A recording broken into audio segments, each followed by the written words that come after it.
Hi viewers, welcome to my channel. இன்னைக்கு நம்ம ஒரு சிம்பிளான டேஸ்டியான சைட் டிஷ் ஒன்று சப்பாத்தி அண்ட் பூரிக்கு பண்ணுறது எப்படிங்கிறத பார்க்க போகிறோம். இது நம்ம சவுத்தில் பண்ணுற வெங்காய மசாலா. இதுக்கு இன்க்ரீடியன்ட்ஸ் ரொம்ப குறைச்சோம் அண்ட் டைமும் இதுக்கு ரொம்ப குறைச்சாகும். இது எப்படி பண்ணுறதுங்கிறத இப்போ பார்க்கலாம். அடுப்பில் வந்து ஒரு கடாய் வச்சுருக்கேன். இதில் வந்து 1.5 டீஸ்பூன் எண்ணெய் விட்டுருக்கேன்.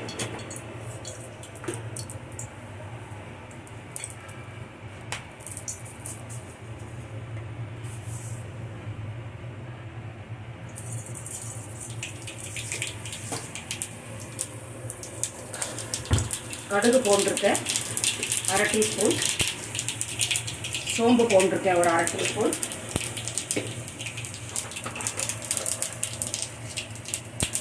அரை டீஸ்பூன் வந்து உளுத்தம்பருப்பு போட்டிருக்கேன், 1/2 டீஸ்பூன் வந்து கடலைப்பருப்பு போட்டிருக்கேன். இதெல்லாம் வந்து நல்லா செவக்கிற மாதிரி வறுத்துக்கலாம்.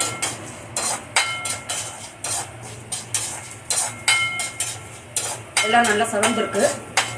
ஆயில் நல்லா ஹாட்டாக இருந்ததுன்னா செவந்திருக்கு. இப்போ வந்து நான் மீடியம் சைஸு வெங்காயத்தை வந்து ஸ்லைசஸாக கட் பண்ணி வச்சுருக்கேன்.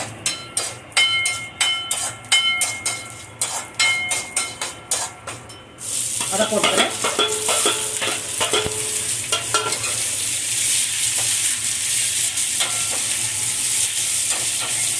இதை லைட்டாக வதக்கிட்டு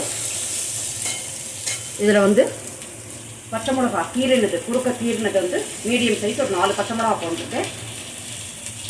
இஞ்சி பூண்டு பேஸ்ட்டு உங்கள்கிட்ட இருந்ததுன்னா 1/2 டீஸ்பூன் போட்டுக்கலாம். பூண்டு இஞ்சி உங்கள்கிட்ட இதுவாக இருந்ததுன்னா ஹோலாக இருந்ததுன்னா நீங்கள் வந்து 4-5 பூண்டு ஒரு 1/2 to 3/4 இன்ச் இஞ்சியை வந்து துருவி அதை கலந்து போட்டுக்கலாம். 1/2 to 3/4 ஸ்பூன் போட்டால் போதும், ரொம்ப ஜாஸ்தி தேவையில்லை. இது வந்து கொஞ்சம் கலர் மாதிரி வதங்கினா போதும், ரொம்ப வதங்கினாங்கிறது இல்லை. இதில் வந்து கொஞ்சமாக நம்ம சால்ட் போட்டுக்கலாம் சீக்கிரமாக வேகிறதுக்கு.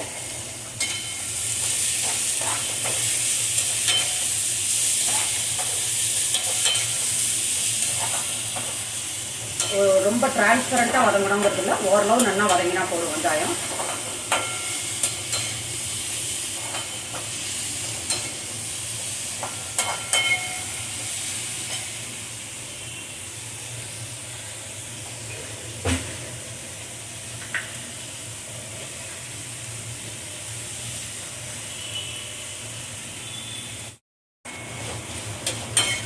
இப்போ வந்து வெங்காயம் ஓரளவு வதங்கிட்டு இதில் மீடியம் சைஸு தக்காளி வந்து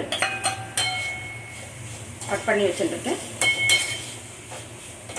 இந்த தக்காளியுமே வந்து ரொம்ப மேஷ் ஆகணும்னு அவசியம் இல்லை. சில பேருக்கு வந்து தக்காளி தெரிஞ்சால் பிடிக்காது, அப்படி இருந்தால் கொஞ்சம் மேஷ் பண்ணிக்கலாம். ஆனால் வந்து கொஞ்சம் அது தெரிகிற மாரி தான் இருக்கணும். இந்த இதில் இதுவும் கொஞ்சம் வதங்கட்டும். கொண்டு கருவேப்பிலை போட்டுருக்கேன் இதில் கொஞ்சம். அப்புறம் இப்போ மஞ்சள் பொடி போட்டிருக்கேன்.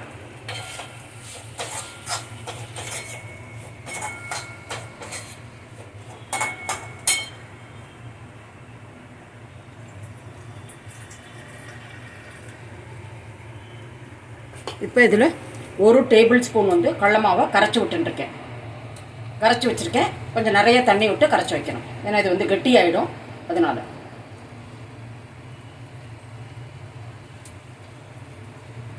இதை வந்து இதில் விட்டுக்கலாம்.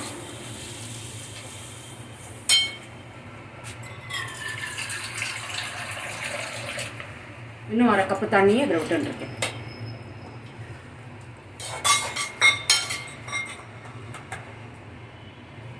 இதில் இதுக்கு தேவையான உப்பை போட்டுடலாம். 1/2 ஸ்பூன் உப்பு போட்டிருக்கேன். குவான்டிட்டி அவ்வளோ நிறையா இல்லை, அதனால் முன்னாடி கொஞ்சம் போட்டதுனால 1/2 ஸ்பூன் போட்டிருக்கேன். நல்லா பச்சை வாசனை போக கொதிக்கணும். இந்த மீன் டைம் கொஞ்சம் லைட்டாக கொஞ்சம் மசாலா பெயருக்கு கொஞ்சம் ஆட் பண்ணுறேன். கொஞ்சமாக ரெட் சில்லி பவுடர், இதெல்லாம் ஒரு வாசனை கொடுக்கறதுக்காக. கொஞ்சம் தனியா பவுடர், எல்லாம் கொஞ்சம் தான் போட்டிருக்கேன். 1/4 ஸ்பூன். முன்னாடியே நம்ம பச்சை மிளகா போட்டிருக்கோம். அதுக்கப்புறம் வந்து கொஞ்சமாக கறி மசாலா போட்டிருக்கேன்.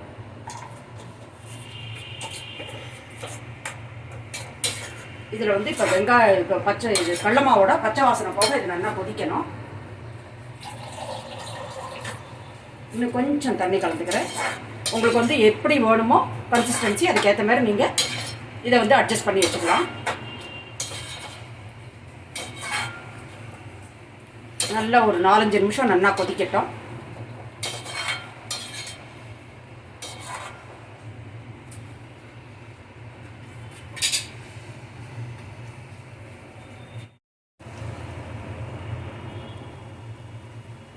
இப்போ வந்து 4 to 5 நிமிஷம் நல்லா கொதிக்க விட்டு கன்சிஸ்டன்சி இப்படி வச்சுருக்கேன். உங்களுக்கு எப்படி வருமோ அப்படி நீங்கள் பண்ணிக்கலாம். இப்போ நம்மளோட வெங்காய மசாலா ரெடி ஆகிடுது. இதை வந்து சர்விங் பவுலில் மாற்றிக்கிறேன்.